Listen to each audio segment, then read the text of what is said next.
Hello, and welcome to today's session, where we'll learn how to draw an ear, understanding ear anatomy and observing references. Before we even pick up our pencils, let's take a moment to understand the anatomy of the ear, or even your own ear in a mirror. Observing real-life examples will help you understand the unique shapes and curves of the ear. Keep in mind that ears vary widely from person to person, so no two ears are exactly alike. Now let's start drawing. Step 1. Blocking in the basic shape. Begin with the overall shape of the ear. Lightly sketch an oval or a rectangle with rounded corners, depending on the ear's shape. This acts as the boundary for the ear. Ears are roughly the length of the nose and usually tilt slightly backward. When drawing a face in profile, the ear is positioned between the eyebrow and the base of the nose. Once you have the outline, add a smaller oval or curve inside the shape to represent the concha. This will help us place the inner structures of the ear later. Don't worry about details at this stage. Keep your lines loose and light. Step 2. Mapping out the features. Now, let's map out the key features of the ear. Start with the helix, the outermost rim.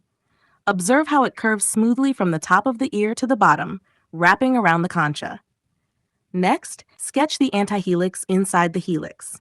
Notice how it forms a Y shape as it splits into two branches toward the top. Add the tragus and antitragus near the ear canal. These parts might seem small, but they're important for creating a realistic look. Lastly, draw the earlobe. Its size and shape can vary greatly depending on the person. Some earlobes are attached, while others are free. Pay attention to these details when observing your reference. Step 3. Adding depth and refining the shape. With the basic features in place, it's time to refine the shapes and add depth. Start by thickening the helix and antihelix. Notice where the helix flattens and thickens. These variations make the ear look more dynamic. Use softer, curved lines to define the folds and indentations inside the ear. At this stage, look at your reference and check the proportions of each part. The concha should appear recessed, while the tragus and antihelix protrude slightly. Pay attention to the subtle curves that connect these structures.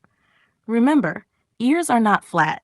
They have a lot of dimension and form. Step 4. Shading and creating realism. Shading is where the ear truly comes to life. Identify your light source and determine where the highlights and shadows will fall. The concha and the inner folds of the ear are usually darker because they're recessed. Use light shading techniques, such as hatching or blending, to create smooth transitions. For highlights, leave some areas untouched or use an eraser to lift the graphite. This creates the illusion of light hitting the raised parts of the ear. The key to realistic shading is subtlety, so take your time and build up the tones gradually. If you're working on a stylized drawing, simplify the shading and focus on defining the major